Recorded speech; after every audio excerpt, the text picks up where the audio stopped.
Were the Casquette Girls of New Orleans vampires? In the early 18th century, young women were sent to Louisiana to become brides for the men there. Many were sent against their will. When they arrived, vampire stories about them began to circulate. The Casquette Girls of New Orleans have sparked the imagination, leading to the popular tale that some of them were undead vampires. This video will explore this popular myth, examining evidence both for and against it, to determine whether or not this could be true. A group of young women known as the Casquette Girls of New Orleans immigrated to the city in the 18th century. Although the Casquette Girls were part of a wider wave of immigrants who came to the city in pursuit of a better life, they stood out as a distinct group because of their origins, the circumstances of their arrival, and the influence they had on New Orleans society. The majority of the Casquette Girls were from rural and working-class backgrounds in France. The Company of the Indies, a French trading organization that was in charge of colonizing Louisiana, hired them. The company promised the girls a better life in the New World, complete with a promise of wedlock with a decent spouse and the possibility of property ownership. Many of the women were also criminals and prostitutes forced to go to North America against their will. The trip from France to New Orleans was a long and arduous one, taking 6 months and stopping in the West Indies along the way. When they finally arrived in New Orleans, their appearance shocked those at the port. The girls were emaciated and fever-ridden, with sunken eyes and pale skin that made them look more dead than alive. To make matters worse, they carried their meager belongings in small cases which reportedly looked like burial caskets, an unsettling sight for all who witnessed it. It's no wonder why rumors of these mysterious young women being vampires began to spread through the city soon after their arrival. They arrived in New Orleans with a trunk, or cassette, containing their belongings. The word cassette changed into casquette quickly, and that translated to casket. We now know these young women as Casquette Girls. The men of New Orleans had been expecting young, strong women to populate the area and help build a thriving community. However, when the Casquette Girls showed up from France in 1728, they were in a seemingly lifeless state upon arrival.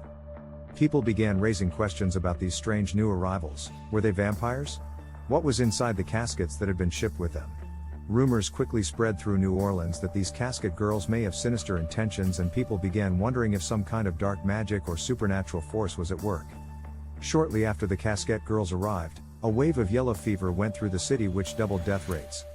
This led to further speculation that at least some of the girls were actually vampires. This has led many to speculate about the true nature of these Casquette Girls. Some believe that they may still be living at the Ursuline Convent, as it is believed by some that the nuns nailed vampires shut in rooms on the 3rd floor. The nails were said to have been specially blessed by the Pope, although this could not be confirmed. Adding to this mystery are the fact that all attic windows in the Ursuline Convent are covered with shutters, which isn't typical for other buildings throughout New Orleans' French Quarter. This leads people to wonder if there is something more sinister going on behind those closed doors and covered windows.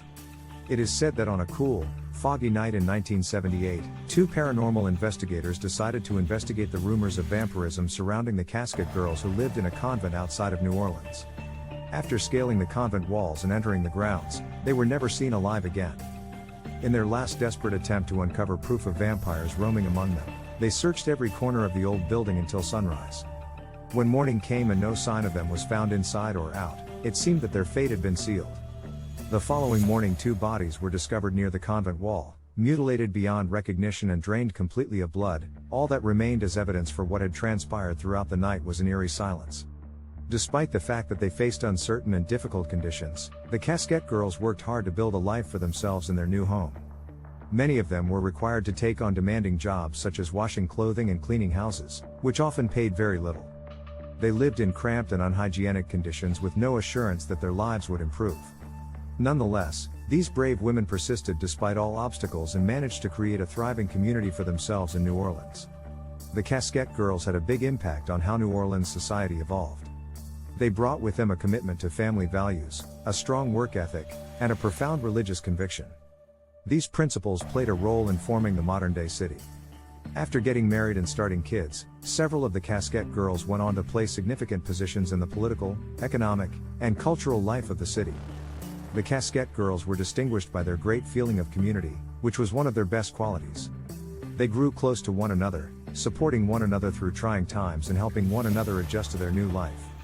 As they reached out to others in need and became an essential part of the social fabric of the city, they demonstrated a feeling of community that went beyond their own organization and into the larger New Orleans community.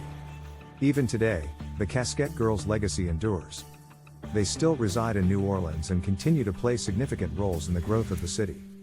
Generations of New Orleanians and others all around the world draw inspiration from the Casquette Girls' narrative as a representation of bravery, resiliency, and determination. The tale of these women being vampires still continues to persist. Many believe some of them still reside at the Ursuline Convent and escape from time to time to feed on the population of New Orleans. Yet all of this now seems unlikely. In summary, the New Orleans Casquette Girls were a distinct group of young women who migrated to the city in quest of a better life. They overcame adversity, persisted, and established a life for themselves in their new home. Their legacy lives on today, and it continues to be shaped by their strong sense of community, dedication to family values, and religious faith.